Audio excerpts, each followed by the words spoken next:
seu coração, amém? Amém.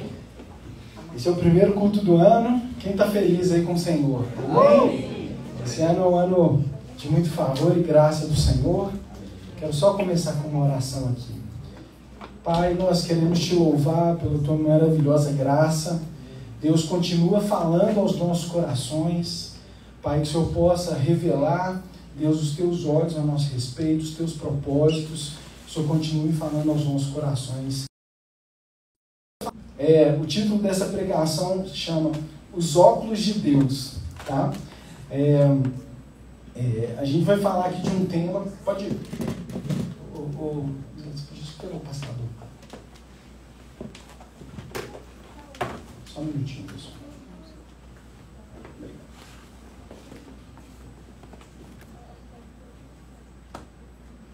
Ô, Leonardo, acho que vou ter que contar com sua ajuda. Então a gente vai falar hoje sobre os óculos de Deus. Eu fui olhar no dicionário em relação a óculos, né? O óculos, ele tem a função ali de corrigir a visão, né? Uma das principais funções do óculos é corrigir. E na Bíblia fala aqui que Deus, o nosso Senhor, ele não vê como o homem vê, né? O homem, ele vê o coração, o homem, ele... Em 1 Samuel 16:7 fala assim: o Senhor não vê como o homem vê a aparência, mas o Senhor, ele vê o coração. E algo que a gente pode observar é que na vida de Jesus, muitas histórias na Bíblia, é que Deus, ele vê as pessoas de uma maneira diferente, né? Às vezes era uma pessoa que tinha uma fama e Deus fala assim: não, essa pessoa, ela tem valor. Ele olhava de uma maneira muito diferente. E eu quero te falar que Deus, ele também te olha de uma maneira diferente, amém? O Senhor te olha de uma maneira especial. E hoje eu quero falar aqui de 3 pessoas na Bíblia, aqui, de 3 histórias que a gente pode visualizar esse olhar diferente do Senhor, amém? O primeiro aqui a gente está falando, gostaria de falar sobre a vida de José, né? José ali é marido de Maria, tá bom? Pode passar, por gentileza. Na Bíblia fala assim, em Mateus 2,13: depois de partirem, só antes da gente ler essa parte, tanto Maria como José, eles tiveram o privilégio ali do Senhor os chamarem para eles receberem o Messias, né? Maria, ela era virgem e o Senhor deu esse privilégio dela se tornar mãe ali de Jesus. José estava pretendendo deixá-la quando descobriu que estava grávida, né? E o Senhor falou com ele que era propósito dele. O Senhor ministrou a José. Eles estavam noivos e ele topou o desafio, né? E José, pessoal, é um cara assim que eu particularmente admiro muito na Bíblia. Eu acho que é um cara que a gente pode identificar muito disposto a ouvir e a obedecer a Deus, né? E essa parte aqui, o que tinha acontecido, né? Tanto José quanto Maria, eles tinham ido a Belém, porque tinha um censo que eles tinham que participar. Quando eles chegaram ali, não tinha hospedagem, tanto né, Jesus nasceu ali numa manjedoura. Depois disso vieram alguns sábios do Oriente, guiados ali uma estrela por Deus, deram vários presentes ali, ouro para eles, né, incenso. E depois desse acontecimento, né, o nenenzinho estava ali, tinha acabado de nascer. Aconteceu essa parte aqui que nós vamos ler, que é em Mateus 12:13, que fala assim: depois que partiram, um anjo do Senhor apareceu a José em sonho e disse-lhe: levanta-se, toma o menino e sua mãe e fuja para o Egito. Fique lá até que eu lhe diga, pois Herodes vai procurar o menino para o matá-lo. Então se levantou, tomou o menino e sua mãe durante a noite e partiu para o Egito, onde ficou até a morte de Herodes. E assim se cumpriu o que o Senhor tinha dito pelo profeta: Do Egito chamei o meu filho. Quando Herodes percebeu que havia sido enganado pelos magos, ficou furioso e ordenou que matassem todos os meninos de 2 anos para baixo em Belém e nas proximidades, de acordo com as informações que havia obtido dos magos. Então se cumpriu o que fora dito pelo profeta Jeremias. Ouviu-se uma voz em Ramá, choro e grande lamentação. É Raquel que chora pelos seus filhos e recusa ser consolada, porque já não existem. Depois que Herodes morreu, um anjo do Senhor apareceu em sonho a José no Egito e disse: levanta-te, toma o menino e sua mãe e vai para a terra de Israel, pois estão mortos os que procuram tirar a vida do menino. E se levantou, tomou o menino e sua mãe e foi para a terra de Israel. Aleluia. Esse texto é muito interessante e o que mais me chamou a atenção aqui, que eles estavam em Belém. E na Bíblia fala aqui que no meio da noite José teve um sonho. Gente, imagina, a Camila aqui lá em casa, ela sonha demais. É raro ter um sonho. Mas ele sonhou e no meio da noite, ele nem esperou clarear o dia. Deus falou com ele assim: José, quero que você pegue o menino e vai para o Egito. Ele nem esperou amanhecer. Na Bíblia fala que no meio da noite ele se levantou e foi. E é impressionante a disposição de José para obedecer a Deus. Gente, quem aqui já teve filho? Eu lembro quando os meus meninos nasceram, saindo da maternidade, você vai com um carro todo devagarzinho. Eu lembro quando o Davi nasceu, alguém ia lá em casa, nem era nada de coronavírus, a gente tinha álcool em gel, a pessoa tinha que lavar a mão, você tinha que cuidar todo, que é muito novinho. Eles estavam com um bebezinho novinho, acabado, não tinha um dia. Deus falou assim: vai para o Egito. Eu fiz a distância, 850 quilômetros, não tinha carro. Eles foram, lógico que o Senhor deu uma provisão para eles. Eu acredito que essa provisão que eles receberam, provavelmente deu para eles ficar até os 2 anos ali, mas era uma jornada muito longa, muito desafiadora essa jornada. Isso. E ele chegou no meio da noite e falou assim: essa é a vontade de Deus, então eu vou. Pensa um cara disposto a obedecer a Deus. E é difícil na Bíblia você ver pessoas com uma facilidade de obedecer a Deus assim, de uma forma tão natural, né? E nesse aspecto, por isso que eu falo que a vida de José me inspira muito, né?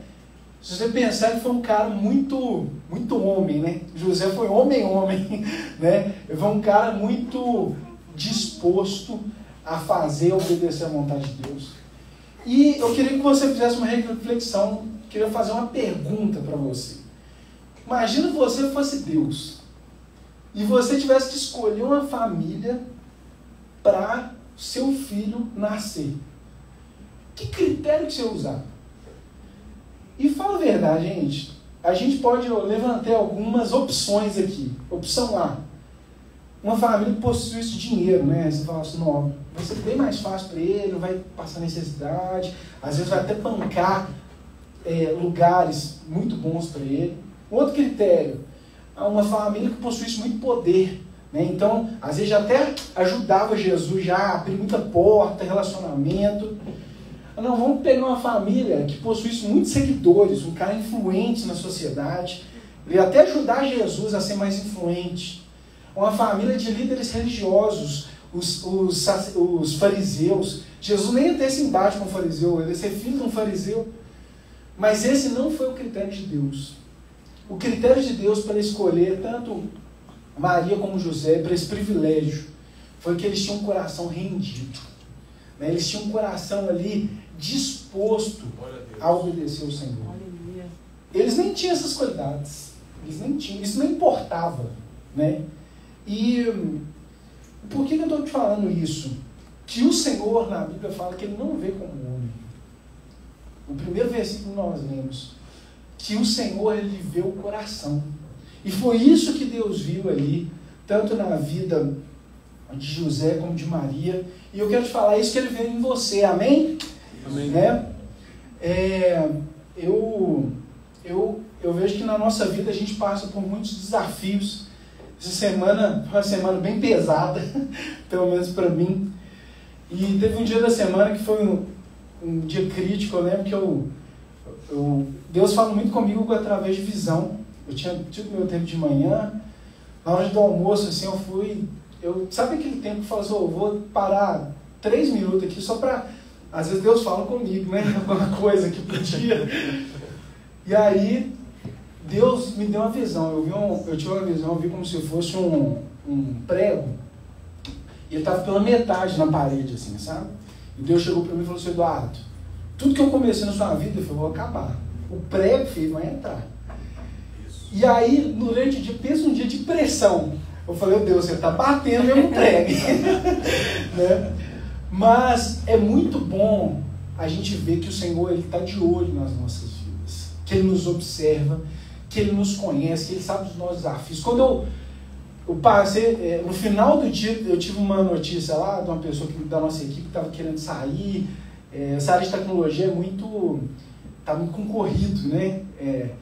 E era uma pessoa que eu conto muito, e mexeu muito comigo, sabe?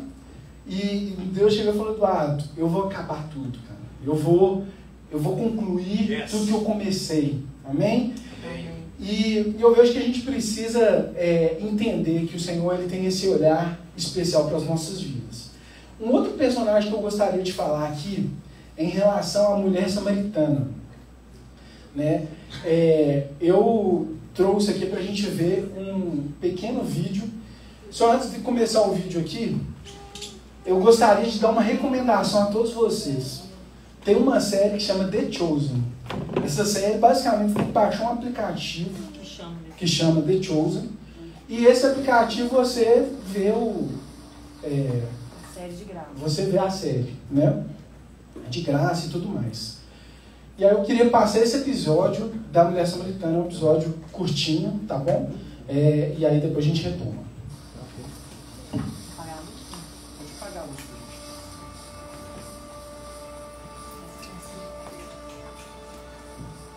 Você tá filmando?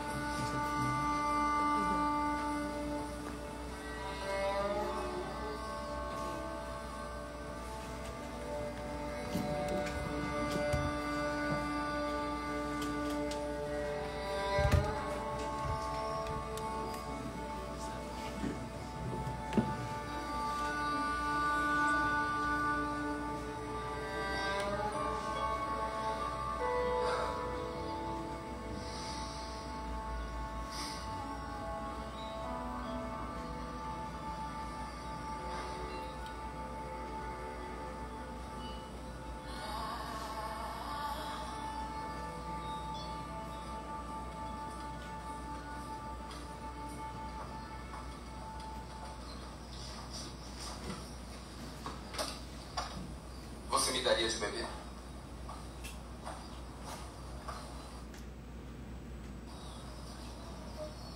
Você me ouviu? Isso é ruim, hein? O quê?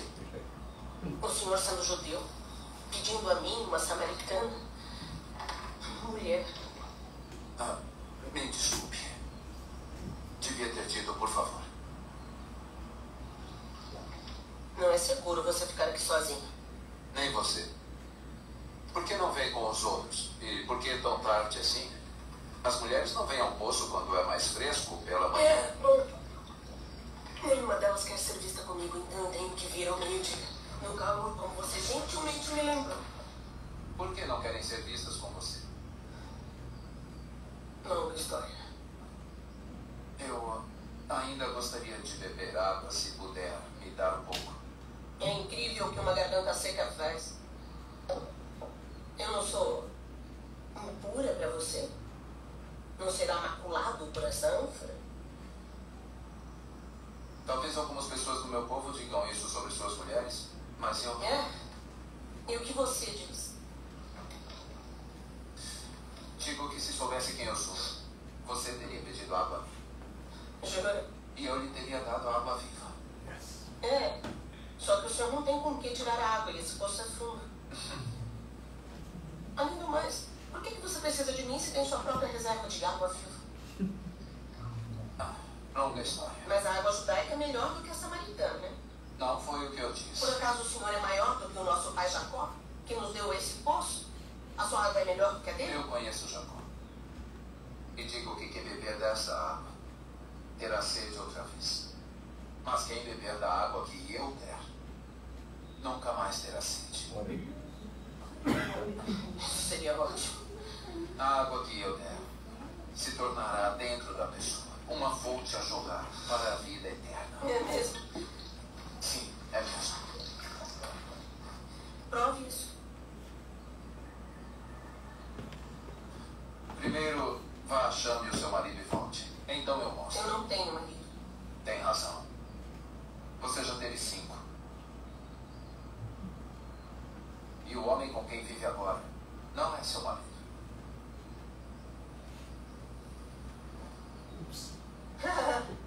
Já entendi. Vejo que é um profeta. Você veio pregar para mim. Não. Normalmente a única coisa boa de vir aqui sozinha é que eu posso escapar de ser condenada. Eu não estou aqui para... Eu cometi muitos erros. Muitos erros. Mas são homens como você que tornam impossível que eu faça alguma coisa a respeito. Como? Nossos antepassados adoraram neste monte. Mas vocês judeus dizem que Jerusalém é o lugar onde se deve adorar. Dizem isso porque o templo está lá. Sim. Exatamente onde não é permitido. Eu vim para quebrar essas barreiras. E está próxima a hora em que nem neste monte, nem em Jerusalém, vocês adorarão o Pai. Então, para onde é que eu devo ir quando eu precisar de Deus? Eu nunca recebi nada de Deus, mas mesmo se recebesse, eu não poderia agradecer. Qualquer lugar. Deus é Espírito. Está chegando agora, e de fato já chegou. Que não importará onde você o adora, mas que apenas faça isso em espírito e em verdade. Yes. Coração e alma, esses são os adoradores que o Pai procura. Não importará de onde você é ou o que você fez.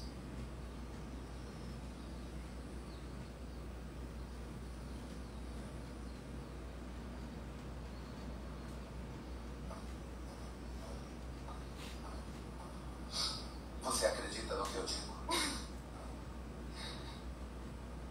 Ai, moço, até o Messias chegar e explicar tudo e resolver essa bagunça, inclusive a minha, eu não confio em ninguém. Você estava errada quando disse que nunca recebeu nada de Deus. Esse Messias de quem você fala, eu sou ele. O primeiro se chamava Ramim. Você era uma mulher de pureza. Estava animada por se casar. Mas ele não era um bom homem. Machucou você. E fez você questionar o casamento. E até a prática da sua fé. O segundo se chamava Vazat. Na sua noite de núpcias, a pele dele tinha cheiro de laranja. E até hoje, toda vez que você passa pelas laranjas do mercado, você se sente culpada por deixá-lo. Porque ele foi o único homem verdadeiramente devoto com quem você esteve. Mas você se sente indigna. Por que você está fazendo isso? Eu não me apresentei ao público como um Messias. Você é a primeira. Seria bom se acreditasse em mim.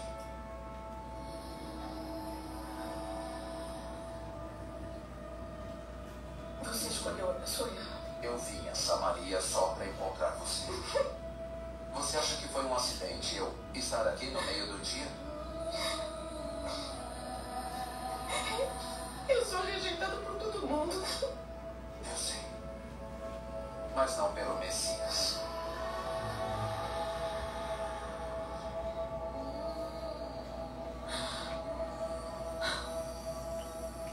E você sabe essas coisas porque você é o Cristo.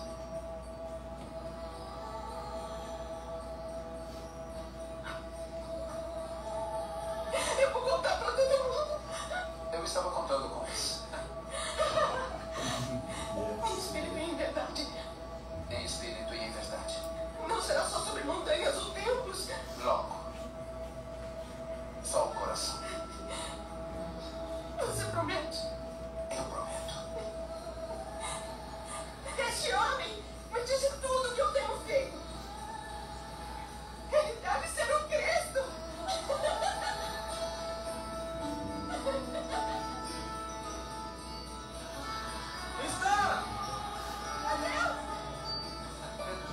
Você esqueceu a sua... Tenho ferro, olha que me disse tudo que eu tenho ferro!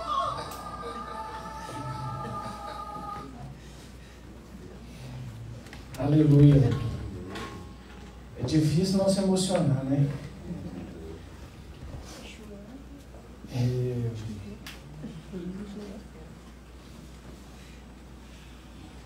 Essa passagem é muito interessante a gente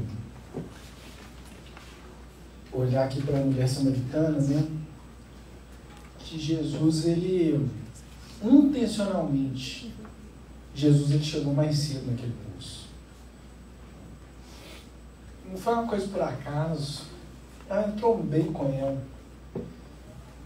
Ele conhecia ela, como a gente viu que ela era muito desprezada por todos da cidade, a notícia de todos. Na rede social os comentários eram só coisa ruim. Mas o Senhor olhava com ela de uma maneira diferente. Amém? Eu quero te falar, o Senhor, Ele te olha de uma maneira diferente. Eu vejo que a gente precisa colocar esse óculos do Senhor, né? Que Ele nos vê.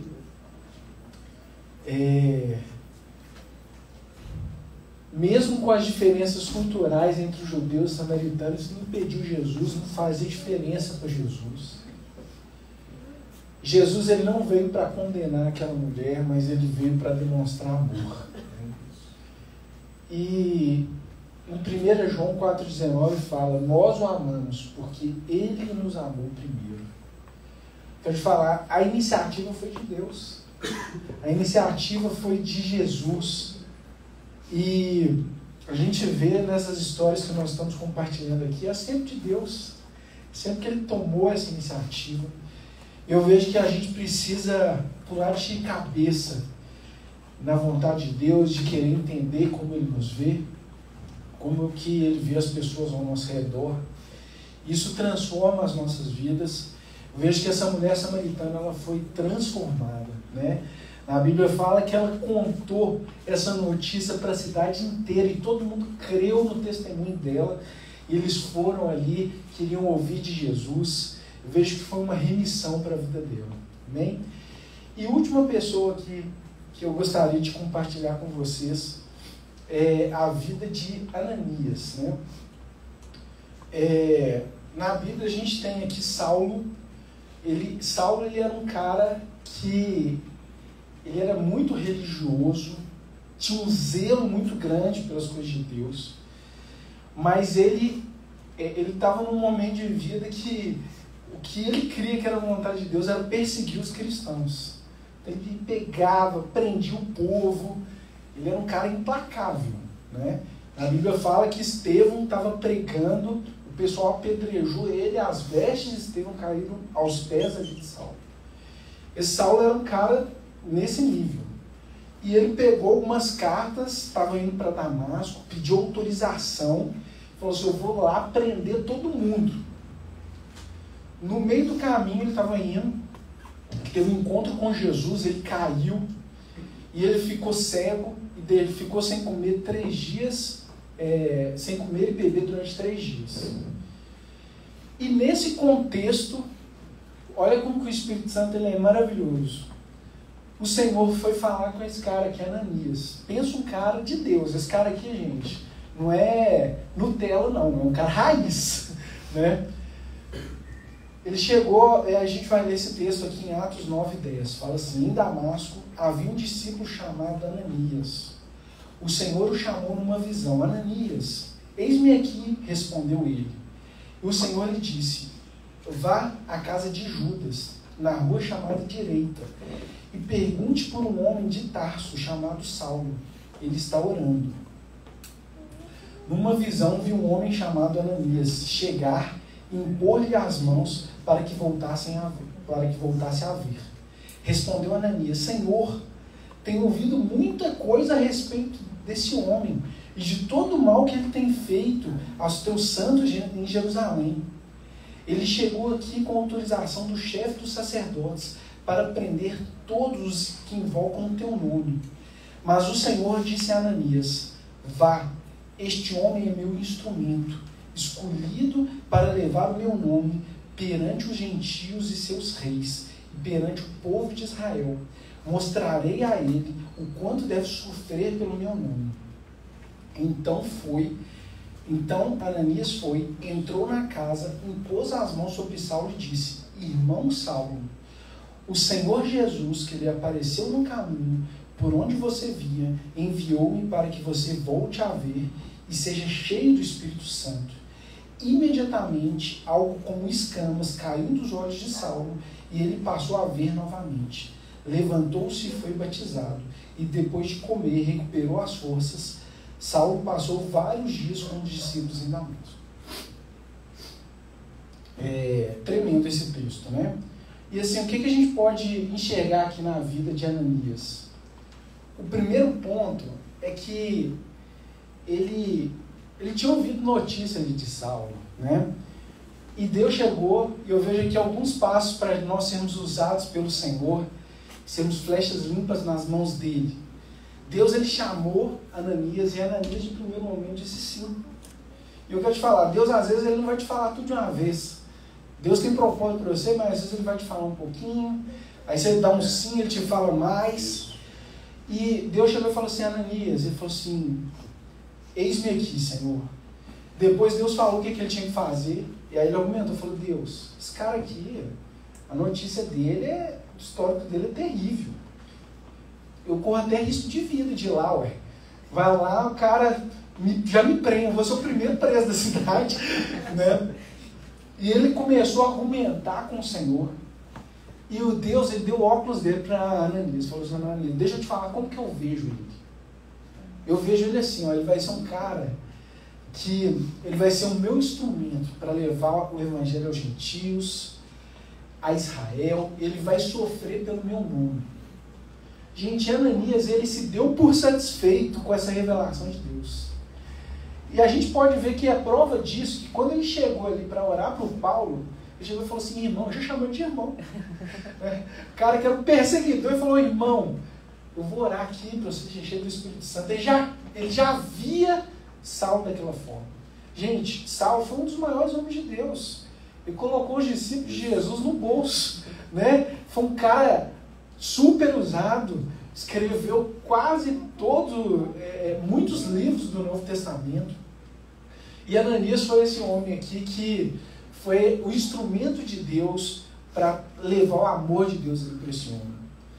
E eu vejo que hoje nós temos recebido muito do Senhor aqui nesse ministério, muito do Senhor em termos do entendimento do Evangelho. O Evangelho é algo transformador, não é verdade? Eu vejo que eu converti na época, quando eu acho que essa ficha caiu do Evangelho, é como se eu tivesse convertido de novo. Eu falei: não é possível que Deus me vê como via essa mulher samaritana aqui. E isso é uma coisa transformadora. E eu vejo que um próximo nível, né, next level, falando do Evangelho, é quando nós passamos a ver as pessoas na perspectiva do Evangelho. É uma coisa desafiadora, mas é algo transformador, né? E foi isso que aconteceu aqui com Ananias. O irmão, já chamando de irmão, e ministrou com o coração aberto, né, ali a vida de Saulo. E eu vejo que nesse contexto é que o Senhor, ele quer nos dar essa visão, né, de como ele nos vê e de como ele vê as pessoas ao nosso redor. Isso é algo muito, muito, muito transformador, né? Queria chamar a equipe de louvor, que a gente já está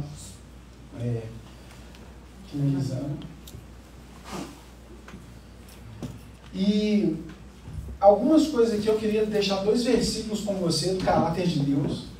Ontem eu estava orando, eu quero até conversar uma coisa para vocês. Uma das coisas que eu mais gosto de falar é sobre o caráter de Deus, assim, como que Deus é, né? E em Lucas 12:7 fala assim que até o cabelo da vossa cabeça, até os cabelos da vossa cabeça estão todos contados. Não temais, pois mais valeis vós do que muitos passarinhos. O Senhor, ele te conhece de uma forma que ele sabe quantos fios de cabelo você tem, amém? E outro versículo que eu gostaria de deixar aqui, em Jeremias 29:11. porque eu bem sei os pensamentos que tenho a vosso respeito, diz o Senhor, pensamentos de paz e não de mal, para vos dar o fim que esperais. O Senhor, ele tem pensamentos de paz ao seu respeito, ele tem pensamentos maravilhosos, ele nos vê nessa perspectiva, né? E para finalizar aqui, hoje Deus está te chamando para usar os óculos dele, amém? Amém. Aleluia. E eu vejo que a gente pode usar esses óculos para ver duas pessoas aqui, para ver a nós mesmos, para você se olhar no espelho e ver que o Senhor te vê de uma forma especial, e usar esses óculos para ver as pessoas, né? Eu vejo que o que mais se aproxima disso nos nossos relacionamentos humanos aqui é, às vezes, uma relação de pai com filho, né? O pai, ele olha o filho com uma maneira especial. Eu vejo que eu tenho esse carinho com os meninos, e é muito acalentador de saber que o Senhor, ele nos olha de uma maneira muito mais especial, né? Que ele nos olha com muito carinho, né?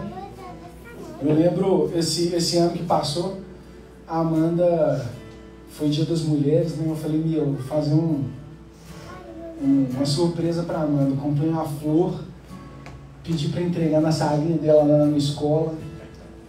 Eu falei assim, eu vou fazer isso por dois motivos. Primeiro, para ela ver que eu amo ela muito, e para não ser qualquer conversinha futura aí de algum cara, ela saber que, tipo assim, o nível é alto. Né? Não é qualquer elogiozinho que vai levar, não. Né? E eu quero te falar, o Senhor, ele te vê de uma forma especial, amém? Você possa se colocar de pé. Eu queria que você tivesse um tempo de falar, que eu gostaria que você fizesse essa oração. Deus, me dê os teus óculos. Amém. Primeiro para eu ver a mim mesmo, para eu ver os meus familiares, para eu ver as pessoas que estão ao meu redor. Isso é uma coisa transformadora. Amém? Amém. Aleluia. Que o Senhor te abençoe. Amém? Amém. Obrigada, Pai.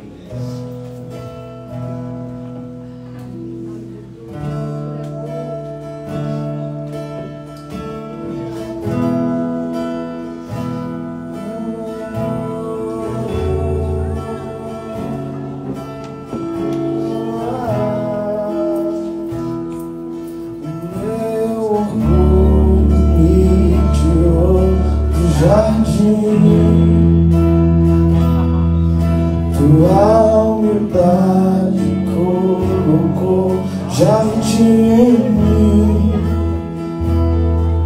Se eu vendesse tudo que tenho, em troca do amor eu vagaria.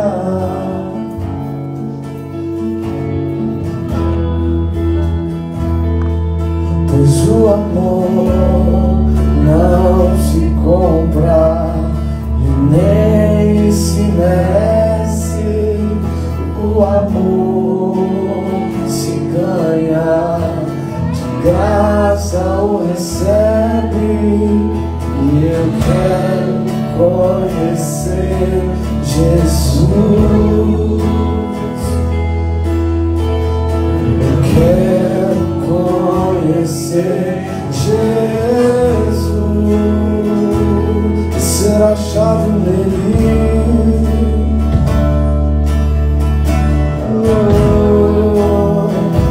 E ser achado nele. Meu orgulho,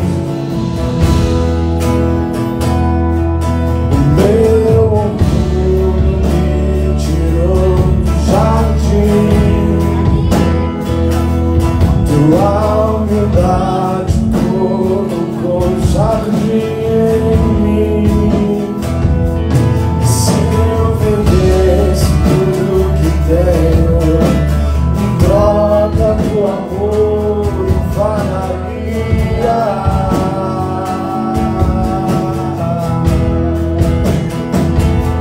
Pois o amor não se compra e nem se merece. O amor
revelada no coração de Deus. Os óculos de Deus são o Espírito. Ele é o Espírito Santo, né? Essa é a verdade. E existem pessoas que às vezes elas possuem óculos, mas usam muito pouco. E esse é o desejo de Deus, que a gente possa se ver como Ele nos vê. Isso, não existe nada mais transformador do que isso. E nós vamos tomar a ceia, né? Você já está aí com os elementos da nova aliança na sua mão. E eu tenho visto assim como que é importante que isso não seja apenas um ritual sem entendimento. Aliás, Paulo ele fez uma exortação extremamente importante, escrevendo aos Coríntios sobre discernir o corpo. E ele fala então que nós devemos, nesse momento, cada um de nós deve examinar a si mesmo. E então coma desse pão, tome desse cálice, porque comer e beber, participar desse momento sem discernir o corpo, é como se ele estivesse dizendo assim, não vai ter proveito nenhum. Ele fala que por isso muitos estão fracos e doentes. Agora, normalmente as pessoas quando leem essa escritura pensam que Paulo está falando de pessoas que simplesmente estão vivendo no pecado e estão no meio da igreja. Eu não tenho tempo para destrinchar isso aqui com você, mas o que eu quero dizer para você é que a essência do que na realidade ele está dizendo são pessoas que estão participando da ceia, mas que não entendem o que eles estão fazendo, não discernem o corpo, não percebem do que eles participam. É interessante porque você sabe que a Bíblia é um livro de alianças, e nós temos a antiga aliança e temos uma nova aliança. A antiga aliança é interessante, é uma aliança que Deus fez com uma nação, com o povo de Israel. Tinha um mediador chamado Moisés. Essa aliança tinha termos. Era a lei dos termos da antiga aliança. E eles eram claros.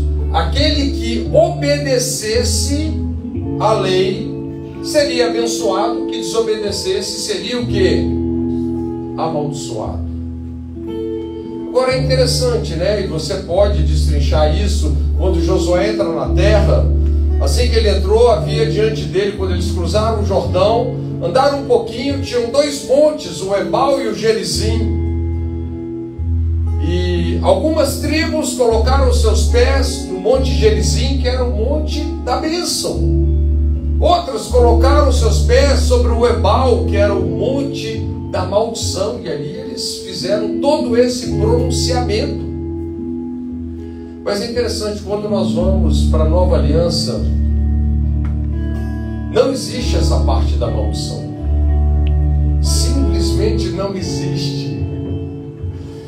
Mas como é que nós podemos abraçar a bênção, entendendo quem nós nos tornamos em Jesus, entendendo como que Ele nos vê? E hoje, se você creu em Jesus, como é que Deus te vê? Na antiga aliança, as pessoas faziam parte de um povo, de uma nação, descendentes de Abraão, povo de Israel.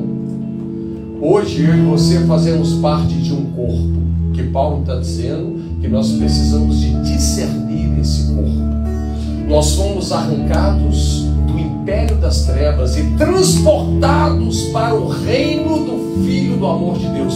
Nós fomos para dentro de Jesus. Eu e você fazemos parte de um corpo ressurreto, que não tem nada de morte nele, um corpo vivo. Vocês sabem que quando Israel saiu do Egito, se você ler Salmos capítulo 105, verso 37, se eu não me engano, você vai ver que Deus fez 3 coisas quando eles celebraram a ceia, a Páscoa da saída do Egito. E a Bíblia diz que ali Deus feriu os primogênitos do Egito de morte. Deus não permitiu que Israel saísse de mãos vazias, mas encheu o bolso deles de prata e ouro. E a Bíblia fala também que entre todas as tribos não havia um só fraco, não havia um só doente. Gente, se a antiga aliança é a sombra da nova. E Paulo estava falando de pessoas doentes. Sabe por quê? Porque não sabem discernir o corpo, não sabem do que eles estão participando. Não, porque toda a questão da nova aliança não está primeiro na obediência, mas está primeiro na fé. É interessante, a nova aliança, você não obedece para ser salvo. Na verdade, nós somos salvos por causa da obediência de Jesus. E aí, então, nós somos salvos para vivermos uma vida de obediência. Pode parecer a mesma coisa, mas na verdade não é. Então, quando você entende que quando Deus olha para você, Ele vê Jesus porque você está nele.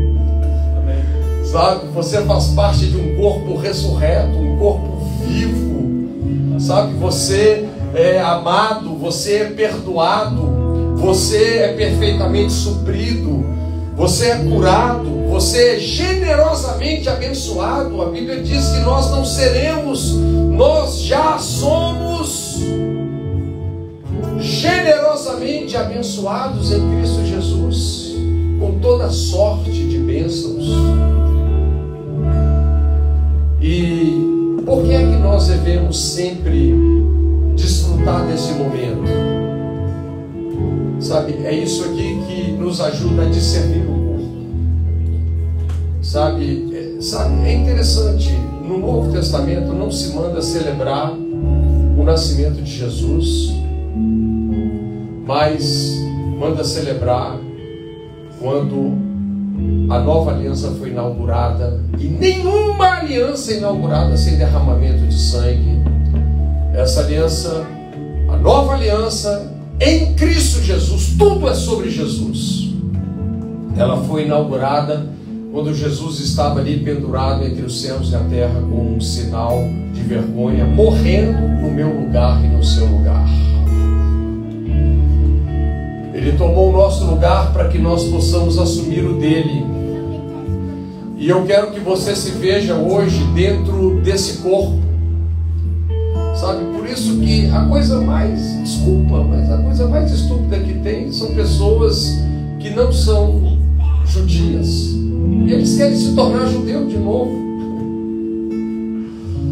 A questão não é participar de um povo ou de uma nação, porque agora nós somos uma raça nova, uma raça eleita, um povo santo, povo adquirido, sacerdócio santo, algo poderoso. Nós fazemos parte de um corpo. Esse corpo é de quem? É seu? É meu?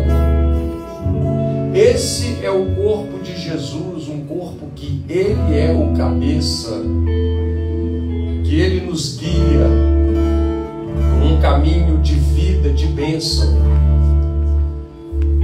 E quero dizer, se você não entendeu o que eu estou te falando, talvez você vai continuar sendo uma pessoa fraca ou uma pessoa doente.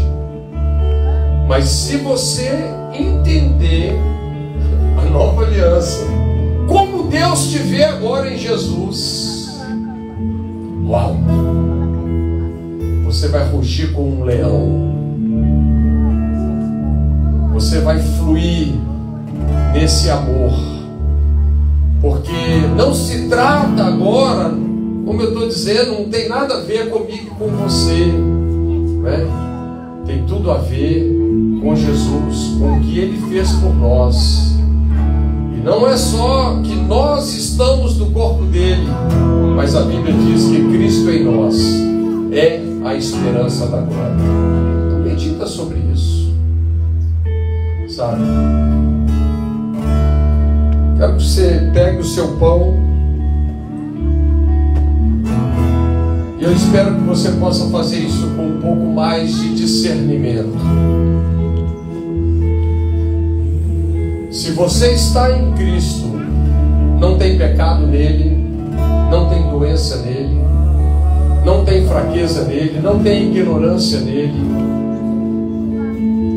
Cristo é a sua posição espiritual, o seu status, sua posição. E é disso que você participa. Nós não estamos em uma aliança que existe qualquer pronunciamento sobre maldições. Não existe. Só existe uma ressalva para aqueles que não creem. Essa é uma ressalva clara, né? Aquele que crê tem a vida, mas aquele que não crê permanece na morte. E por que nós estamos contando essas coisas para você? Para que você creia certo. E se você crê certo, claro, você vai se comportar certo. Você vai andar certo, você vai andar nele, desfrutando de vida e de vida em abundância. Então, é isso que nós estamos celebrando, a morte do Senhor, até que Ele venha. Porque esse Jesus que morreu como um humilde galileu naquela cruz, Ele vai voltar como Rei dos Reis e Senhor dos Senhores. E é Ele que nós aguardamos. Os nossos olhos e a nossa esperança e o nosso coração está nele. Então, em memória a sua morte, sepultamento e ressurreição, com a consciência que nós fazemos parte desse corpo, um corpo onde toda separação entre judeus e gentios, toda separação, todo muro caiu. Não existem muros. Estamos vivendo num mundo que querem nos dividir em todos os sentidos, mas não existem muros em Cristo. É isso que você desfruta, é dele e é nele que você participa. Então receba com o coração alargado. É por isso que a ceia, queridos, cura. Não é a ceia, não é o ritual, é a revelação. Coma o pão dessa revelação e tome esse cálice, porque não é o que você faz ou o que eu faço, é a economia do sangue. Deus não te perdoa porque você está tentando se comportar melhor. Ele te perdoa porque o sangue dele pagou a sua conta. Amém. Entende? Então, em memória dele, nós celebramos uma nova aliança no seu sangue. Coma este pão e toma esse cálice e dê glória a Deus, porque Ele te vê como Ele vê o seu unigênito Jesus.